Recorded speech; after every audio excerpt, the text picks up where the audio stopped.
Well, hi everyone. I'm John Retland, and this is my review of AEW Dynamite from Jacksonville. AEW making the best out of a bad situation, not able to have fans at ringside. They just had some wrestlers there to advance some stories, and given everything that was against them and their back against the wall, they pulled out a pretty entertaining show. And the fact that we all know why there are no mass gatherings for at least a few weeks or possibly a little longer, we shall see. Wrestling companies have really had to try hard, either using stuff in the can or just doing stuff like this in front of no people and trying to put on the most entertaining product that they can. And I think AEW did pretty damn well. Is this the best Dynamite that they've done? No, but was it pretty good? Were there some cool moments? Oh, yeah. And let's just get right on into it. We have Cody's message to the people at home. He says he will not live in fear. Others will not live in fear. They are going to put together the best show they can. Life will go on. And honestly, guys, life will go on. Wrestling will go on. We will all get through this. That is my message to you guys. As much anxiety and depression as I have, I know things will get better. Wrestling will get back to where it is in front of crowds. But boy, this is a neat little experiment, and it's interesting to see what wrestlers can do and how great of pros they are when they have, when they are presented with these kind of issues they have to deal with. Great passionate speech by Cody. Says, hey, we need to put our differences aside, referring to the Elite, referring to Blood and Guts that's going to be happening. Talks about the Bucks, Paige, Omega. I believe it's Nick Jackson that's not going to be there.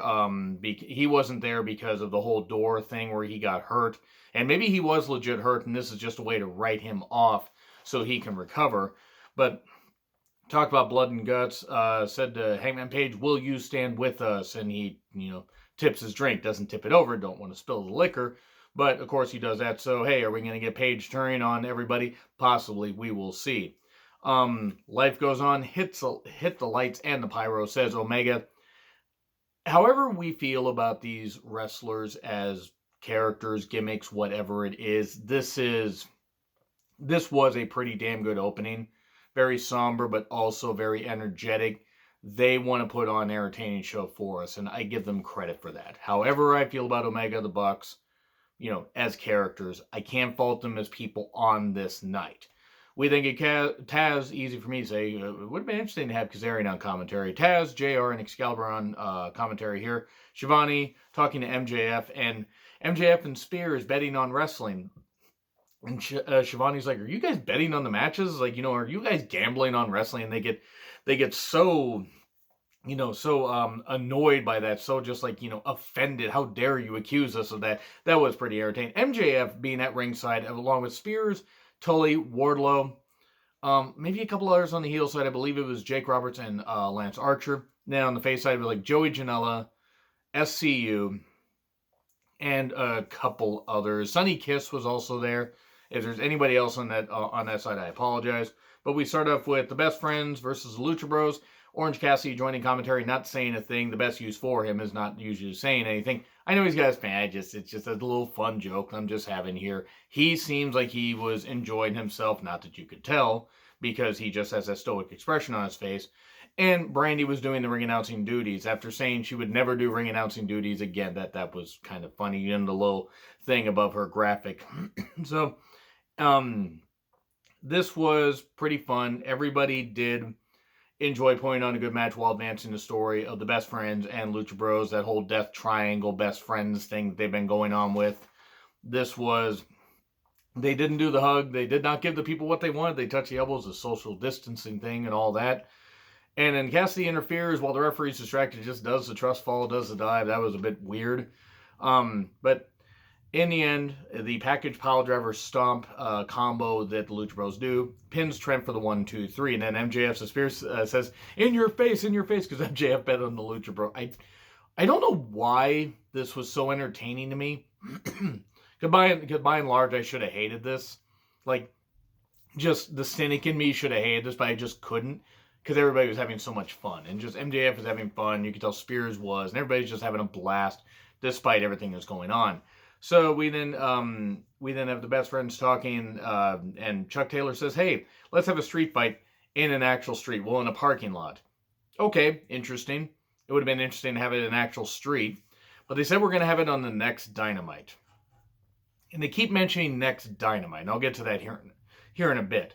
So we have Penelope Ford with Kip Sabian versus Riho versus Chris Statlander versus Hikaru Shida. And this was fine. Kip Sabian at one point ends up getting beat up by Cheetah and Statlander, and I envied him. I never wanted to be Kip Sabian more than I did right there. That's another story for another day. The match was fine. There was one point where Penelope Ford hit a Poison Rana, a very nice Poison Rana. Do not misunderstand, but we need to get rid of the Poison Rana in wrestling. For the love of God, let's stop doing it. I'm not saying we should get rid of it for just the women. We should get rid of it for the men too. Just stop doing it. I've seen it on indie shows. I've seen it on other stuff. I don't need to see that move anymore. I don't want anybody getting hurt.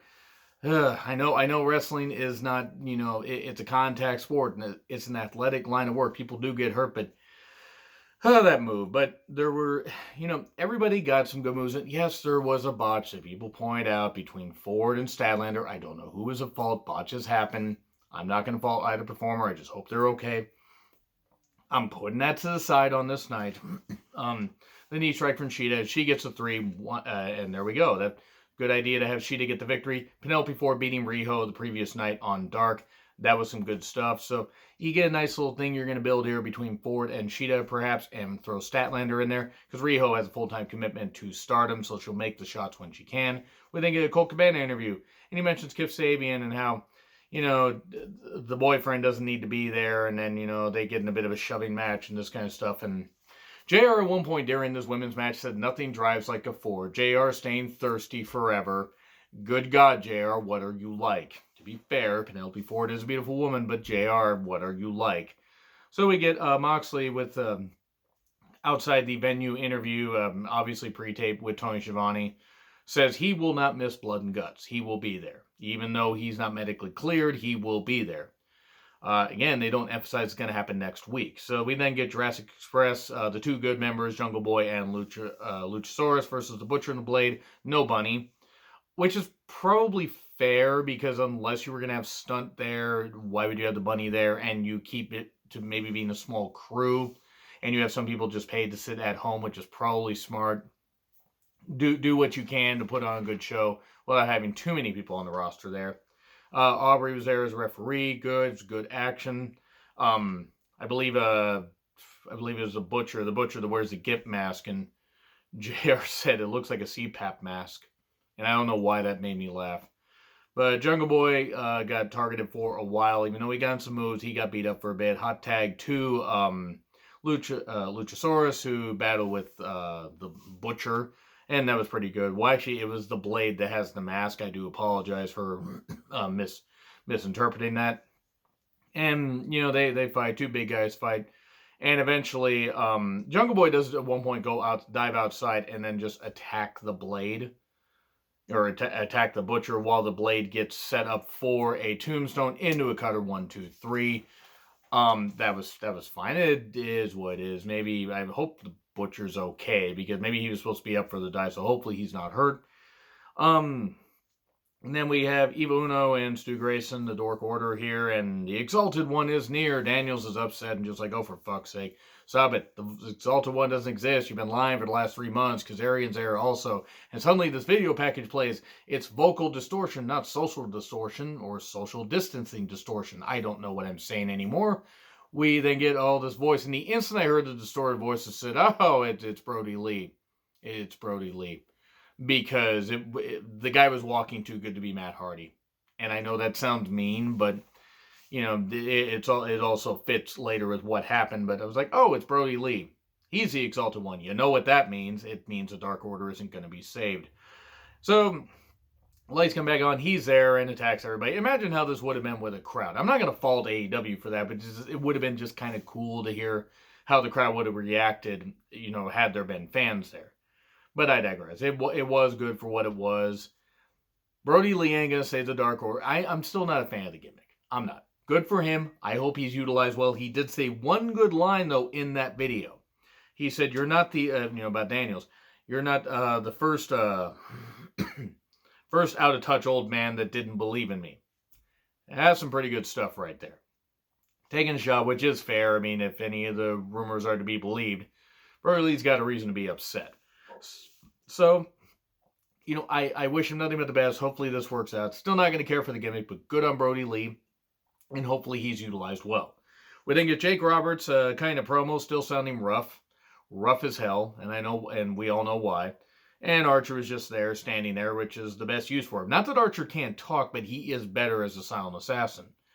And then we go to a ring in the backyard, and there's this weird pre-tape thing where there's a midget and a bunch of people surrounding a ring. It was like a backyard in West Virginia or whatever. It actually kind of reminded me of a peak ROH show, or at least an ROH show now. I kid. I had to take one shot. Archer beats up everybody, and there was a midget doing announcing. It was weird, but you know what? Whatever. At least they're having fun. Wardlow versus Luchasaurus on the next Dynamite. Lucha Bros versus the Best Friends in the parking lot on the next Dynamite. Blood and Guts 5-on-4 because the Elite are down one member. And Sammy has flashcards. Well, Blood and Guts is happening on the next Dynamite, whenever that is. So I want to, Sammy has flashcards and talking about, hey, tune in, we're going to entertain you, all that. So, the next Dynamite, it could happen next week. It may not happen next week. If I heard right on the news reports, that specific location is going to be used for testing for the you-know-what, which hopefully, can start to stem the tide, forward, and we can all get back to normal life, and, America and the country can go on, the world can go on, as more and more countries try to get a grip on all this stuff that is going on. So, whenever the next Dynamite is, we will see. So, then I'll just address it right now. I don't know if I'm going to be reviewing weekly wrestling as much if they are just clip shows and that kind of stuff. If there is live wrestling, even if it's in front of either a few fans or no fans, I will be reviewing it. I will still have plenty of content, retro reviews from WWE Network, New Japan World, if I get the chance to do that and dive into some of that stuff.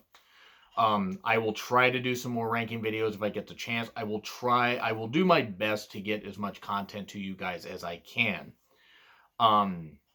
Hopefully after a few weeks, however long this takes, hopefully we can get back to where more reviews will be happening of live events in front of small crowds or whatever. But the content will still flow. I hope you guys will continue to tune in. I thank you guys very much for tuning in. I really do appreciate it.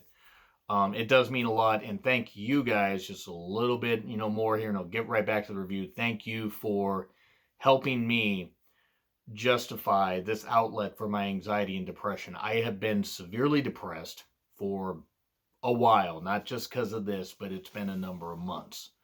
And you guys have had a great outpouring of support by watching, sharing, retweeting the videos, and just commenting, and even commenting on Twitter, so thank you guys. So let's get back to the review. So we have Santana, Hager, and Ortiz versus Cody, Matt, and Paige.